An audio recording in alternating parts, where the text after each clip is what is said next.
Bem-vindos ao maravilhoso mundo do direito. Vocês já me conhecem, eu sou o professor Júlio César Hidalgo, professor de Direito Constitucional e Administrativo da Central de Concursos. Hoje nós vamos corrigir as questões de Direito Constitucional da prova de escrivão da Polícia Civil do Estado de São Paulo, ocorrida no último dia 24 de fevereiro.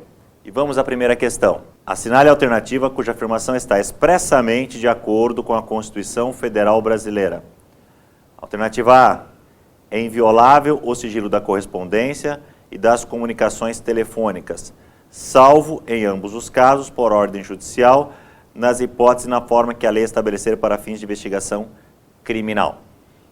Vejam, esta alternativa A está incorreta. Por quê? Porque se nós formos lá no inciso 12 do artigo 5º da Constituição, que fala sobre a inviolabilidade das comunicações, nós veremos que as comunicações telefônicas podem ter o seu sigilo violado por meio de uma autorização judicial. Porém, não consta no inciso 12 do artigo 5º essa exceção para as comunicações via correspondência. Por isso, a alternativa A está incorreta. Vamos analisar a alternativa B. A lei penal não retroagirá, salvo para punir o réu nos casos de cometimento de crime hediondo ou de racismo. A alternativa B também está incorreta. Se formos até o inciso 40 do artigo 5º da Constituição, nós veremos lá que a lei penal não retroagirá, salvo para beneficiar o réu. Então, a única possibilidade de uma lei penal ser aplicada num fato ocorrido antes da sua vigência é se essa lei penal beneficiar o réu, e não quando se tratar de crime hediondo. Vamos à alternativa C. As presidiárias serão asseguradas condições para que possam permanecer com seus filhos durante o período de amamentação. Essa era a alternativa correta dessa questão. Ela reproduz exatamente o que está no inciso 50 do artigo 5º da Constituição Federal, que as presidiárias têm o direito de permanecer com seus filhos durante o período de amamentação. E embora essa seja a alternativa correta, a alternativa C, vamos ver o que estava errado na alternativa D e E. A casa é asilo inviolável do indivíduo, ninguém nela podendo penetrar sem o consentimento do morador, salvo em caso de flagrante delito ou desastre, ou para prestar socorro, ou durante o dia ou a noite, por determinação judicial. O que está errado na alternativa D?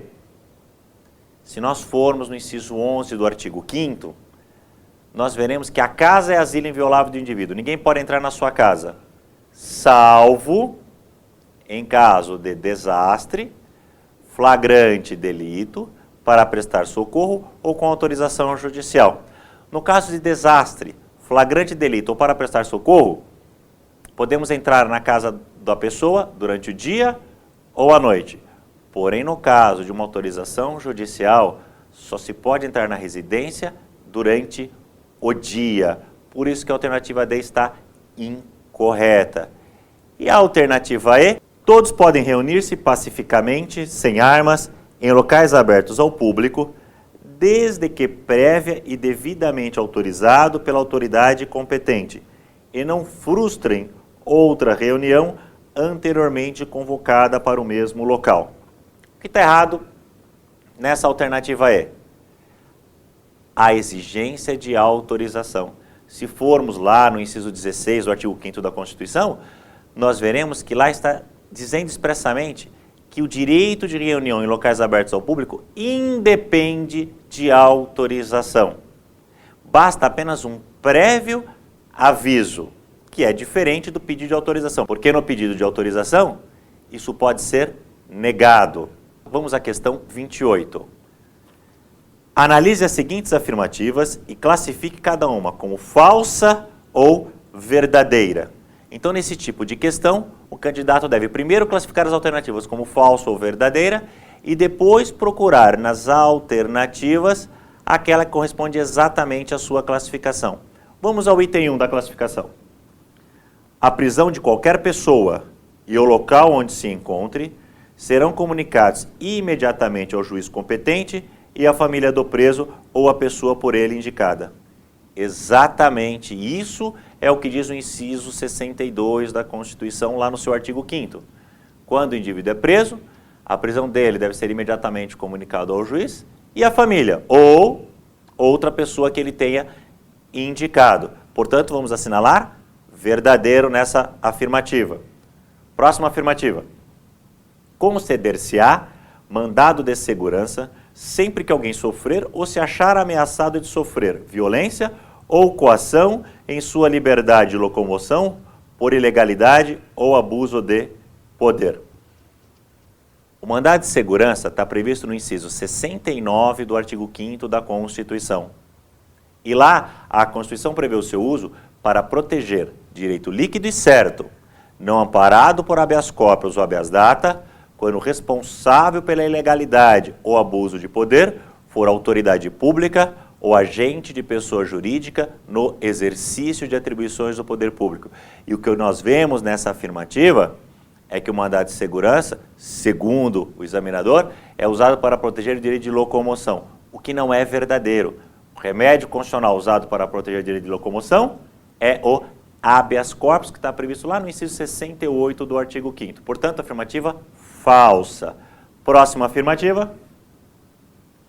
O preso tem direito à identificação dos responsáveis por sua prisão ou por seu interrogatório policial. É exatamente isso que determina o inciso 64 do artigo 5º da Constituição, que quando o indivíduo é preso, ele tem o direito de saber quem são aquelas pessoas responsáveis pela sua prisão e as pessoas responsáveis pelo seu interrogatório. Portanto, afirmativa correta. Próxima afirmativa. Ninguém será levado à prisão ou nela mantido quando a lei admitir a liberdade provisória com ou sem fiança. Essa afirmativa também está correta. É exatamente isso que diz o inciso 66 do artigo 5º, que se é admitida a fiança para um determinado crime, ninguém pode ser levado à prisão.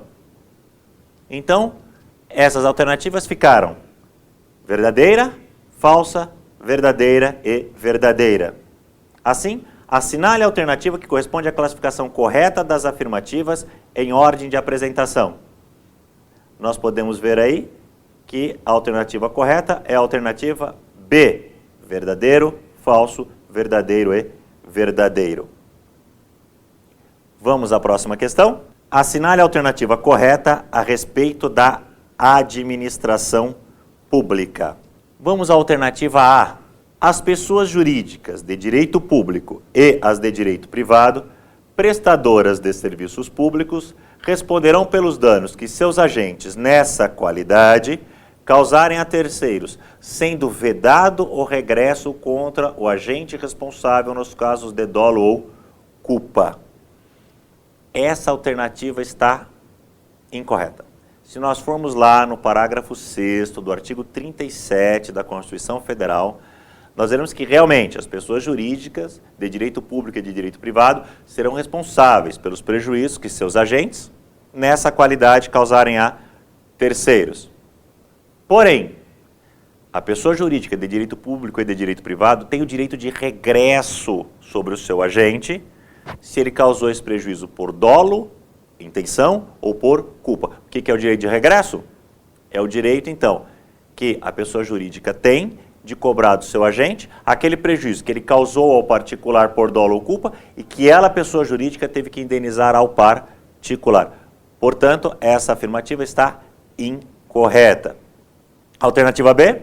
Os acréscimos pecuniários percebidos por servidor público deverão ser computados ou acumulados para fins de concessão de acréscimos ulteriores na forma da lei. Segundo o inciso 14 do artigo 37, essa afirmação está incorreta. Os acréscimos pecuniários, os acréscimos em dinheiro, por exemplo, os adicionais, eles não podem ser computados na hora de se calcular os outros adicionais. Ou seja, o que é proibido pela Constituição? Calcular adicional sobre adicional. O chamado efeito cascata desse cálculo é vedado. Portanto, essa alternativa está incorreta. Próxima alternativa, alternativa C. A investidura em cargo ou emprego público depende de aprovação prévia em concurso público de provas ou de provas e títulos, de acordo com a natureza e a complexidade do cargo ou emprego, na forma prevista em lei, incluindo as nomeações para cargo em comissão, declarado em lei de livre nomeação e exoneração. A alternativa C está incorreta. Embora a investidura em cargo público realmente dependa de aprovação em concurso de provas e títulos, nós temos alguns cargos, chamados cargos em comissão, que são conhecidos por serem de livre nomeação e exoneração, ou seja, a autoridade pode nomear quem ela quiser para esse cargo e também pode exonerar o indivíduo quando assim desejar. Então, são cargos que independem da realização de concurso para o seu preenchimento. Por isso, a alternativa incorreta. Vamos à alternativa D? As funções de confiança exercidas exclusivamente por servidores ocupantes de cargo efetivo e os cargos em comissão a serem preenchidos por servidores de carreira, nos casos, condições e percentuais mínimos previstos em lei, destinam-se apenas às atribuições de direção, chefia e assessoramento. Essa alternativa está correta.